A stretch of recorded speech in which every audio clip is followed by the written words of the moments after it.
आचार्य कुलभद्र स्वामी महाराज ग्रंथराज सार समुच्चय में ज्ञान के प्रभाव को दर्शा रहे। ज्ञान आदित्य का जब उदय होता है, ज्ञान सूर्य का उदय होता है, तो जैसे सूर्य के उदय होने से दिशाएं निर्मल हो जाती हैं, सूर्य अस्त होने से सभी दिशाएं मलिन हो जाती हैं। मलिन मतलब अंधकार से युक्त हो जाती हैं। जैसे ही सूर्य अस्त होता है तो दिशाएं कैसे हो जाती हैं? मलिन हो जाती हैं। और लेकिन जैसे ही सूर्य का उदय होता है तो दिशाएं निर्मल हो जाती, पवित्र हो जाती हैं। ऐसे ही कह रहे हैं, जिसके अंदर में ज्ञान सूर्य का उदय होता है उसकी इंद्रिय रूपी दिशाएं पवित्र हो जाती हैं। ये इंद्रियां तटस्थ हैं, ना अच्छा कराती हैं ना बुरा कराती हैं। ज्ञान का जैसा हमारा प्रभाव चलता है वैसे इंद्रियों का परिणमन होता है। आप क्या सोच रहे हैं, आपकी स्पर्श रसना घ्राण चक्षु कर्ण इंद्री वही करेगी जैसा आपके अंतरंग में ज्ञान की धारा चल रही होगी। यदि आपके अंतरंग में धर्म की परिणति चल रही है, ये कानों से आपको धर्म ही सुनाई देगा। कोई गाना भी चल रहा होगा, कोई भजन भी चल रहा होगा, कोई धुन भी चल रही होगी। यदि आपकी परिणति ज्ञान में है तो उस भजन में भी आपको ज्ञान की धुनी सुनाई समझ में आएगी। और यदि आपकी परिणति भोगों की है, उस भजन में भी भोगों के शब्द ही सुनाई देंगे। ज्ञान जैसा हमारा चलता है वैसा हमारी इंद्रियां काम करती हैं। इंद्रियों ने कभी अपनी मनमानी नहीं की। कभी आँख ने नहीं कहा मुझे तो देखना ही है, मुझे तो फिल्म ही देखना है, मुझे तो अच्छे चित्र देखना है, भोगों के चित्र देखना। कभी आँख ने नहीं कहा। कभी मुख ने नहीं कहा कि मुझे तो अच्छा खाना है। कभी रसना इंद्री जीभ ने नहीं कहा मुझे अच्छा खाना है। कभी कानों ने नहीं कहा मुझे अच्छा ही सुनना है, बुरा नहीं सुनूंगा। बताओ कौन सी इंद्री ने आपको जबरदस्ती बलात् किसी कार्य के लिए प्रेरित किया? ऐसा करना ही पड़ेगा। हम अपने उपयोग को, ज्ञान को जब वहाँ पर लेके जाते हैं तो वो इंद्रियों से हम उसकी पूर्ति करते हैं। हम यदि अपने ज्ञान को उस दिशा में ना ले जाएं, भोगों की दिशा में ना ले जाएं, क्या अभी आपके अंदर की वासनाएं खत्म हो गई? आपके अंदर की वासनाएं खत्म हो गई, इच्छाएं खत्म हो गई? नहीं हुई ना, तब भी आपकी इंद्रियां शांत क्यों हैं? भोगों की इच्छा खत्म हो गई क्या? वासनाओं की इच्छाएं खत्म हो गई क्या आपकी? ना भोगों की इच्छा खत्म हुई है, ना वासनाओं की इच्छा खत्म हुई है, फिर भी आपकी इंद्रियां यहां पर शांत क्यों बैठी हैं? इंद्रियों ने कहा है कि अभी टाइम नहीं है हमारे पास, इसलिए हम शांत बैठे हैं। ऐसा कि दिन में भोग नहीं करेंगे, रात में भोग करेंगे इसलिए दिन में शांत है, ऐसा तो नहीं है। भोग तो दिन में भी करता है व्यक्ति, रात में भी करता है। तो इंद्रियां शांत क्यों हैं? क्यों ये इंद्रियां हमको बेचैन नहीं कर रही? क्यों उद्वेलित नहीं कर रही? क्यों? क्योंकि हमने अपनी ज्ञान की धारा को अभी भोगों से हटा के रखा है। हमारा मन ही उधर नहीं जा रहा है, हमारी इच्छा ही उधर उन कार्यों की नहीं हो रही है। तो जब हमारी इच्छा उन कार्यों की नहीं हो रही तो हमारी इंद्रियां भी उन कार्यों के लिए अग्रसर नहीं हो रही हैं। जब हमारे मन में इच्छाएं होती हैं तब हमारी इंद्रियां हमको परेशान कर दो, उद्वेलित करने लगती हैं, भोगों के लिए बेचैन करने लगती हैं। तो जैसी ज्ञान भावना होती है, आचार्यगण यही कह रहे हैं कि जैसे ज्ञान जैसे आदित्य का उदय होता है, सूर्य का उदय होता है तो दिशाएं निर्मल हो जाती हैं। वैसे ही जब व्यक्ति को ज्ञान आदित्य का, व्यक्ति के हृदय में ज्ञान आदित्य का उदय होता है, जब उसे वास्तविकता समझ में आती है, संसार की दशा समझ में आती है, इंद्रियों के विषय भोगों के बारे में समझ में आता है, तब कह रहे हैं उसकी इंद्रिय रूपी दिशाएं निर्मल हो जाती हैं।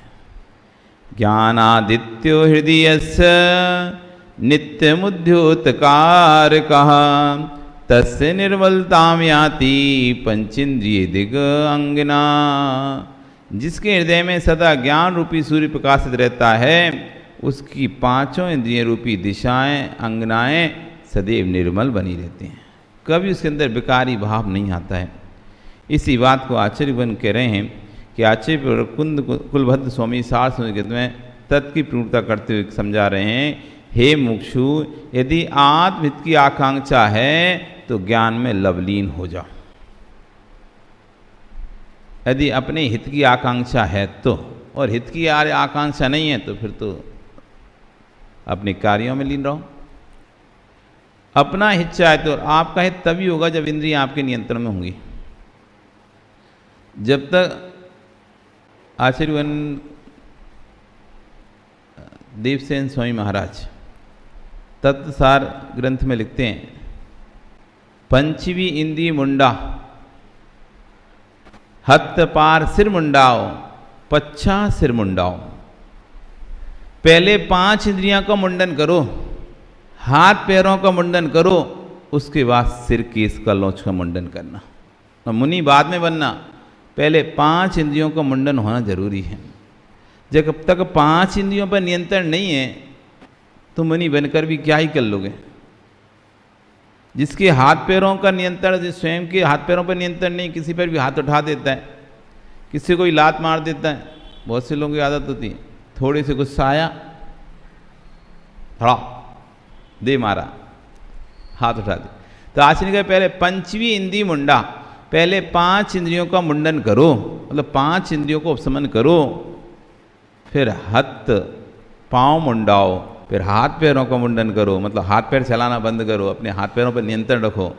पच्छा सिर मुंडाओ, शिव गति पाहिणो होदी। यदि शिव गति को प्राप्त करना है, मोक्ष गति को प्राप्त करना है, तो पहले 5 इंद्रियों का मुंडन करो।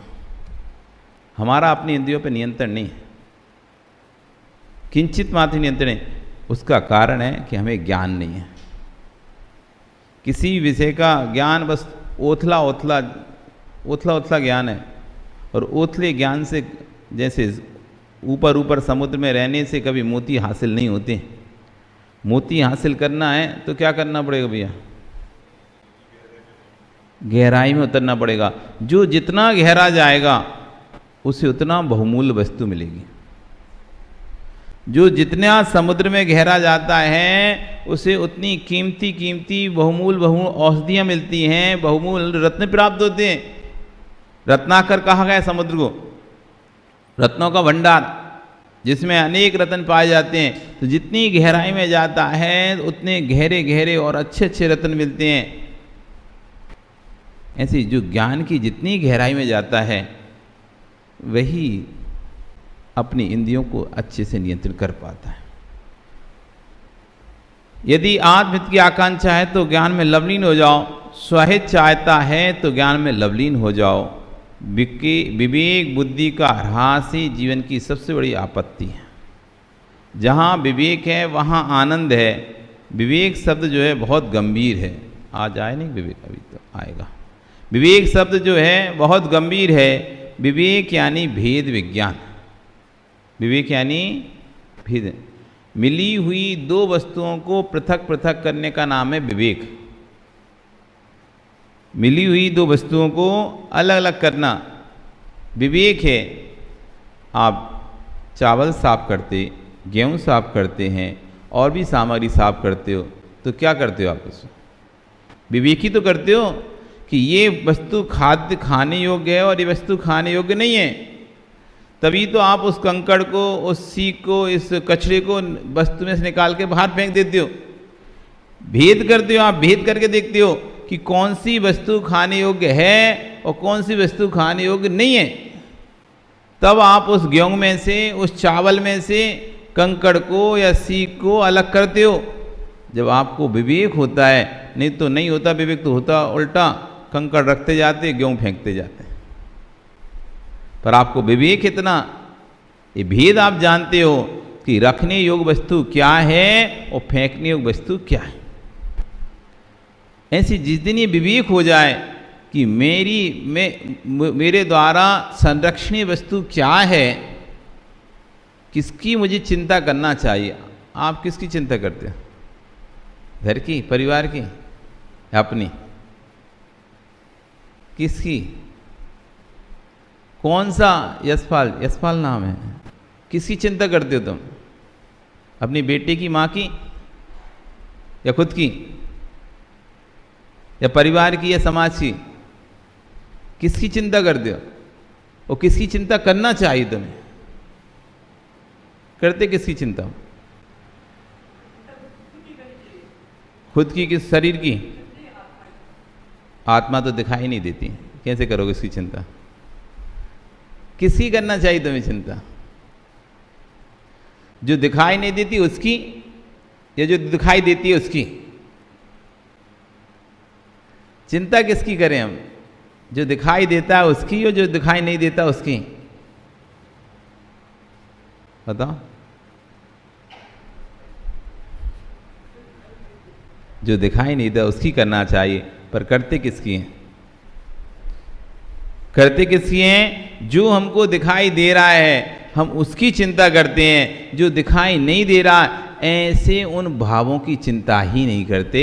ये मेरे भाव जा कहाँ रहे हैं, मेरे परिणाम जा कहाँ रहे हैं, मैं किस दिशा की ओर मुड़ रहा हूं? व्यक्ति को पता रहता है मैं गलत हूं, तब भी अपने आप को नहीं रोक पाता, नहीं रोक पाता, क्योंकि उसे अपनी जो दिखाई दे उसकी चिंता नहीं, इसलिए नहीं रोक पा रहा। तो आचार्य भगवान कह रहे हैं विवेक शब्द बहुत गहरा है। विवेक मतलब होता है भेद विज्ञान। आत्मा अलग है, शरीर अलग है, इसका नाम भेद विज्ञान नहीं है। आत्मा अलग, लोगों में भेद विज्ञान मतलब क्या होता है? भेद विज्ञान मतलब आत्मा अलग, शरीर अलग, इसको बोल लो, ये हो गया भेद विज्ञान। आत्मा अलग है, शरीर अलग है, ये भेद विज्ञान। ये भेद विज्ञान नहीं है, ये तो मात्र भेद है। क्या ये तो मिली हुई दो वस्तु थी, आत्मा और शरीर मिला हुआ है। आत्मा के प्रदेश और शरीर के प्रदेशों में एक में एकता दिखाई दे रही है, इसलिए शरीर के प्रत्येक प्रदेश में आत्मा हमको दिखाई दे रही है। इसलिए कहीं भी शरीर के किसी प्रदेश में हम सुई चुभाएं तो उसका सेंस पूरे शरीर में आता है। ये मिला हुआ है, ये तो भेद देखा हमने, आत्मा अलग है, शरीर अलग है, ये तो सिर्फ मात्र भेद है, विज्ञान नहीं है।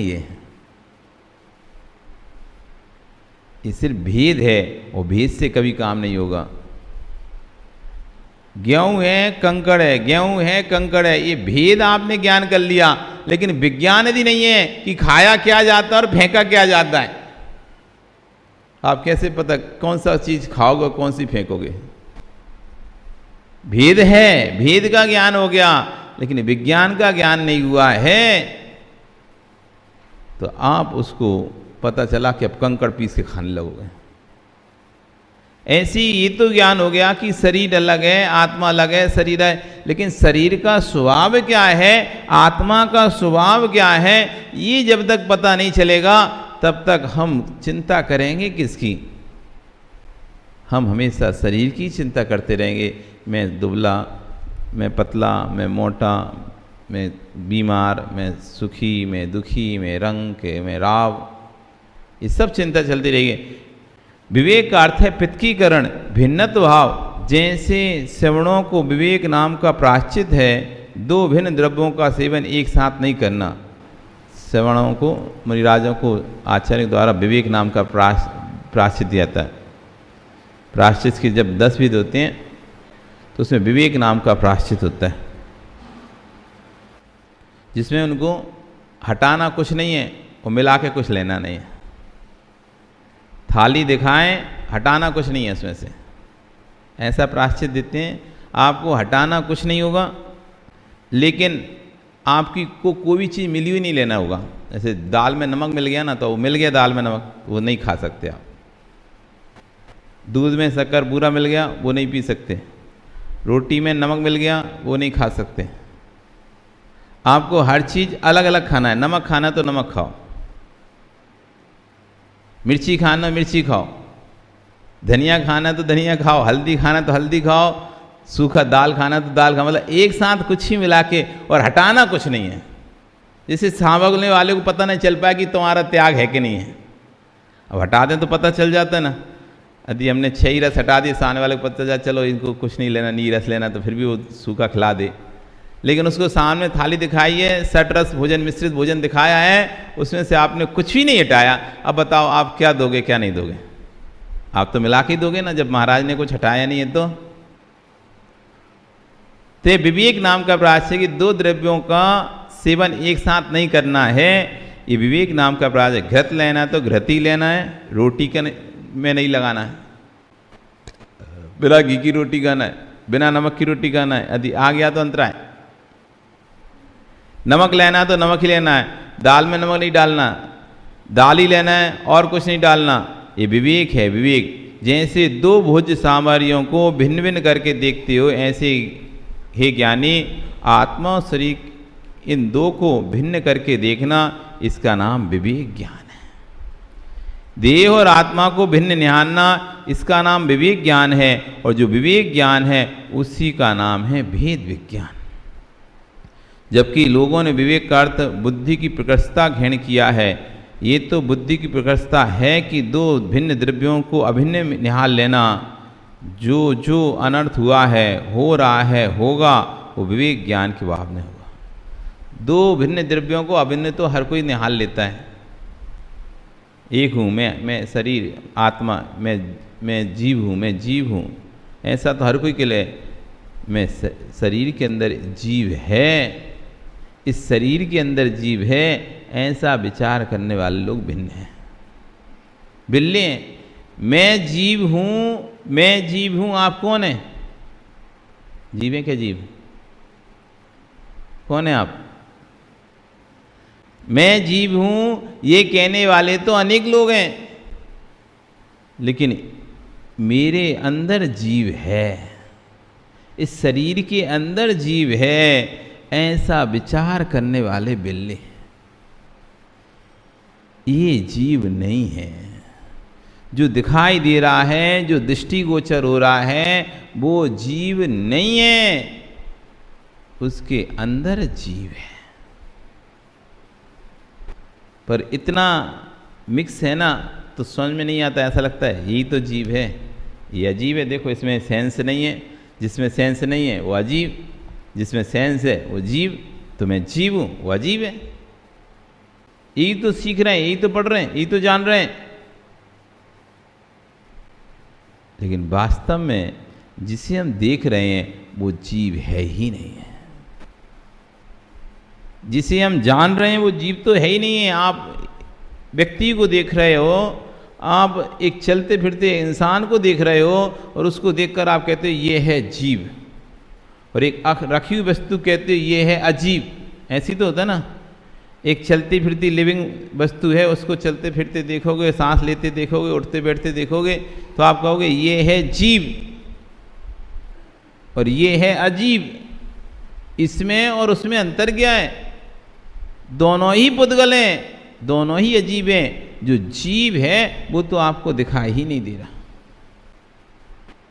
जो दिखाई दे रहा है वो कौन है? शरीर है, और शरीर जीव नहीं है। शरीर जीव नहीं है, शरीर तो पुद्गल है। इस पुद्गल के अंदर जीव है, जिस कारण से पुद्गल का सड़न गलन स्वभाव आपको समझ में नहीं आ रहा। नहीं तो जब इसमें जीव निकल जाता है तो पुद्गल 3 दिन में सड़ जाता है। ये शरीर कितने दिन में सड़ जाता है? 3-4 दिन में बदबू देने लगता है, नहीं देने लगता? मरा हुआ बॉडी आप ऐसे ही छोड़ दो, कितने दिन चलेगी सुरेश जी?